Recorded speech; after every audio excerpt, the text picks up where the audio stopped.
Usai Chelsea dan Arsenal, Nico Williams pilih Bayern Munchen.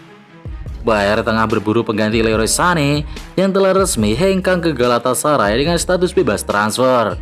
Situasi ini membuat sektor sayap Bayern Munchen terbuka lebar untuk diisi.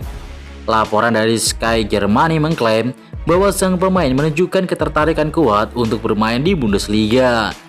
Bahkan ia sudah memberikan lampu hijau kepada pihak Bayern untuk memulai pembicaraan lebih lanjut. Situasi ini menjadikan Bayern sebagai kandidat utama untuk mendapatkan tanda tangan William. Sementara Arsenal dan Chelsea, dua pesaing utama dalam perburuan ini, dikabarkan mulai tertinggal dalam negosiasi. Sementara itu, Atletico Bilbao menegaskan bahwa hanya klausul pelepasan yang bisa membuka peluang kepergian William. Nominal klausul itu diperkirakan berada di kisaran 60 sampai 65 juta euro. Tottenham pecahkan rekor klub demi datangkan Thomas Frank. Frank resmi jadi manajer ke-13 di bawah rezim Daniel Levy. Ia menandatangani kontrak 3 tahun dengan tim asal London Utara itu. Frank bukan satu-satunya yang datang ke Tottenham Hotspur Stadium. Ia membawa beberapa staf kepelatihannya dari Brentford untuk membentuk fondasi baru. Menurut laporan Talksport, Spurs mengeluarkan dana sekitar 10 juta pound, sekitar 200 miliar rupiah untuk merekrut Frank. Ini merupakan biaya tertinggi dalam sejarah klub untuk seorang pelatih. Klausul pelepasannya di Brentford sebelumnya hanya 9 juta pound sterling saja. Namun proses negosiasi membuat nilainya membengkak. Sebelumnya, Frank membawa Brentford promosi ke Premier League pada 2021. Ia juga membawa mereka 2 kali finish di posisi 10 besar dalam 3 musim terakhir. Ter Stegen marah ke Barcelona, OTW hengkang. Marc-Andre Ter Stegen dikabarkan sangat marah. Hal itu terjadi setelah Barcelona memutuskan merekrut Joan Garcia dari Espanyol tanpa berkonsultasi dengannya. Kiper asal Jerman itu merasa tidak dihargai atas kontribusinya. Terlebih, keputusan ini seolah menjadi sinyal bahwa ia akan tersingkir dari posisi utama. Namun menurut laporan Mundo Deportivo, pihak Barcelona merasa tidak perlu memberikan penjelasan khusus kepada kapten tim.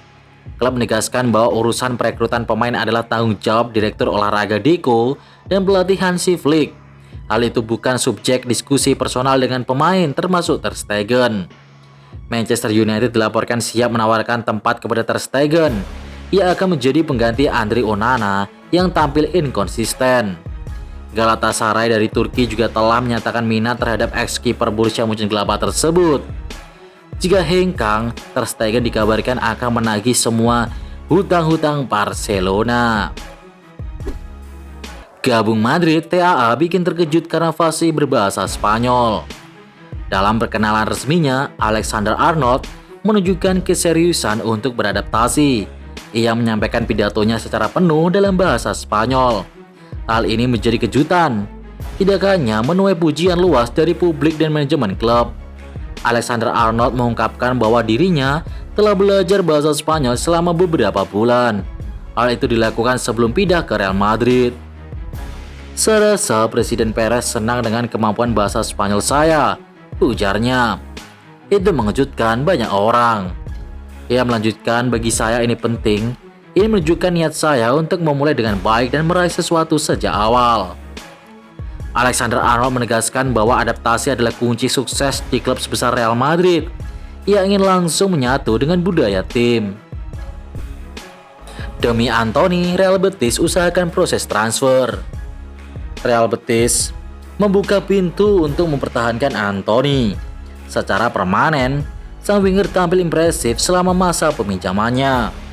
CEO klub Ramon Alcaron mengkonfirmasi bahwa mereka sedang berupaya mewujudkan transfer ini. Anthony mencetak 9 gol dari 5 assist dari 26 pertandingan bersama Betis musim ini. Ia menjadi bagian penting dalam perjalanan tim mencapai final UEFA Conference League. Selain itu, ia juga membantu tim finish di posisi ke-6 La Liga. Manchester United dikabarkan menetapkan harga 32,5 juta pound sterling, sekitar 600 miliar rupiah untuk melepas Anthony. Angka itu menjadi batas minimal agar klub tidak mencatatkan kerugian dari transfernya dari Ajax. Sejak bergabung dengan MU, performa Anthony dinilai belum memuaskan. Terlunta-lunta, Sancho tak punya tempat di Man United. Jadon Sancho secara resmi kembali ke Manchester United setelah masa peminjamannya di Chelsea berakhir. Namun kabar buruk datang dari Jerman. Klub lamanya Borussia Dortmund dikabarkan tidak tertarik merekrutnya kembali musim panas ini.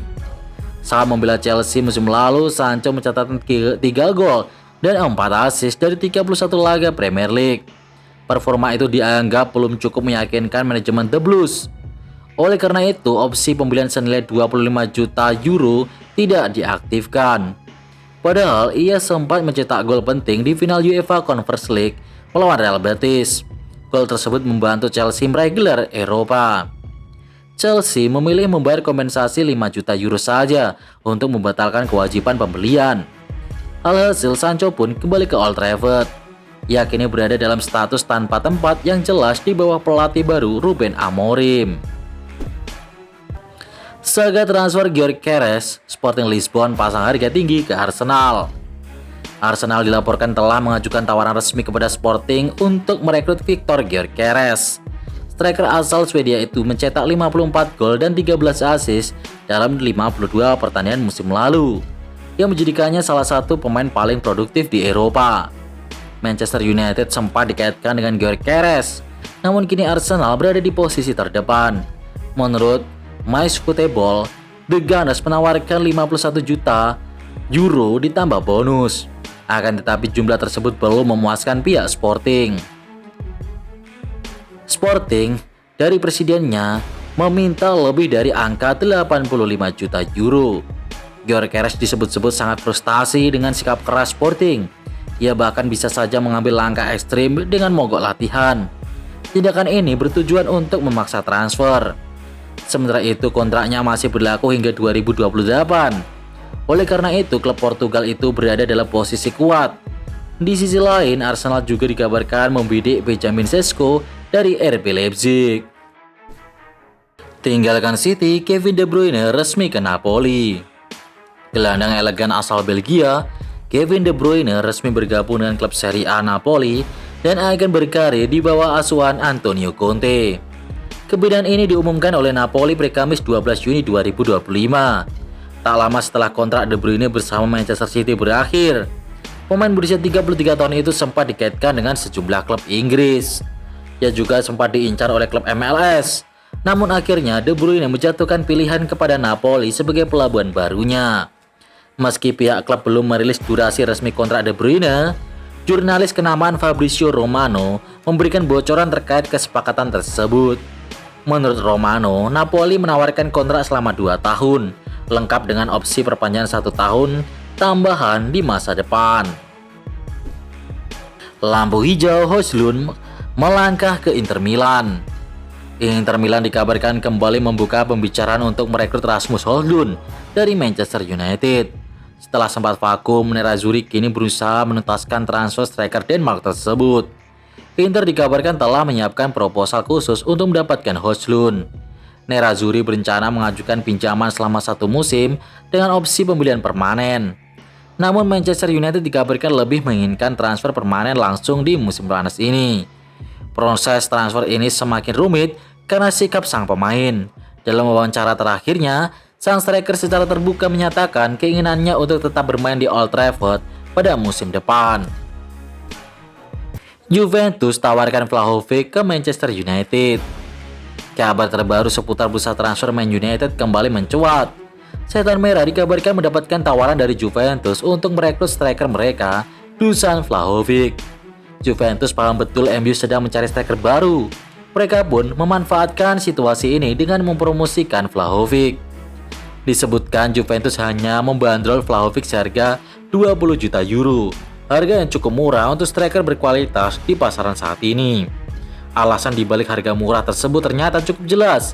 Vlahovic dikabarkan sudah tidak masuk dalam proyeksi jangka panjang Juventus. Meski sudah menawarkan ke MU, Juventus rupanya juga menjajaki pasar lain. AC Milan dan beberapa klub Turki disebut juga mendapatkan tawaran serupa untuk mendatangkan Vlahovic. Artinya Setan Merah harus bergerak cepat jika memang berminat.